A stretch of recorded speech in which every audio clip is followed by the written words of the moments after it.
અમદાવાદમાં 2030 કોમનવેલ્થ ગેમ્સની તૈયારીઓ તેજ.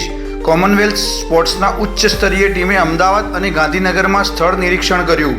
મુખ્યમંત્રી ભૂપેન્દ્રભાઈ પટેલ સાથે મહત્વપૂર્ણ બેઠક યોજાઈ. અમદાવાદ મહાનગરપાલિકાએ છેલ્લા 4 દિવસથી શહેરના વિવિધ ખાદ્ય એકમો પર તપાસનો ધમધમાટ તેજ કર્યો છે.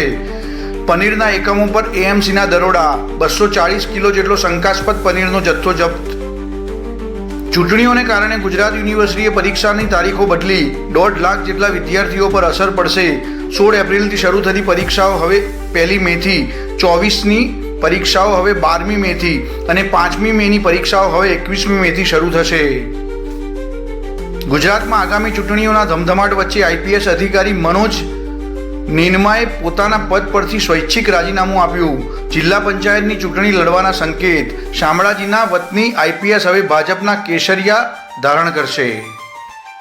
આગામી દિવસોમાં રાજ્યના વિવિધ ભાગોમાં તાપમાનનો પારો ઊંચકાતા લોકોએ આકરી ગરમીનો સામનો કરવો પડશે. તાપમાનમાં 2 થી 4 ડિગ્રીનો વધારો થશે.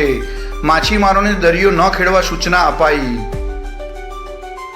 અમદાવાદ મુંબઈ બુલેટ ટ્રેન પ્રોજેક્ટમાં મણિનગરમાં લોન્ચ કરાયો 1360 મેટ્રિક ટનનો અત્યાર સુધીનો સૌથી ભારે ગડર.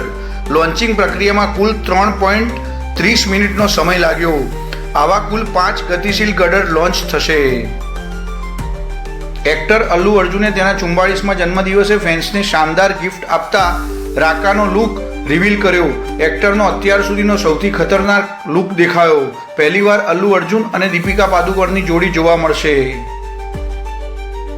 યુએસ ઈરાન યુદ્ધના વિરામથી શેર બજારમાં તેજી.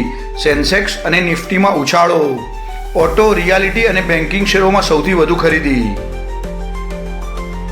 સીઝ ફાયર બાદ ટ્રમ્પનું નિવેદન. કહ્યું, હવે યુરેનિયમ સંવર્ધન નહીં થાય. અમેરિકા હવે ઈરાન સાથે મળીને કામ કરશે. ઈરાનને હથિયાર આપનાર દેશ પર લગાવશે 50% ટેરિફ. 15 શરતોમાંથી અનેક શરતો પર ઈરાન સહમત થયું. બ્યુરો રિપોર્ટ, દિવ્ય બ્રહ્માસ્ત્ર ન્યૂઝ.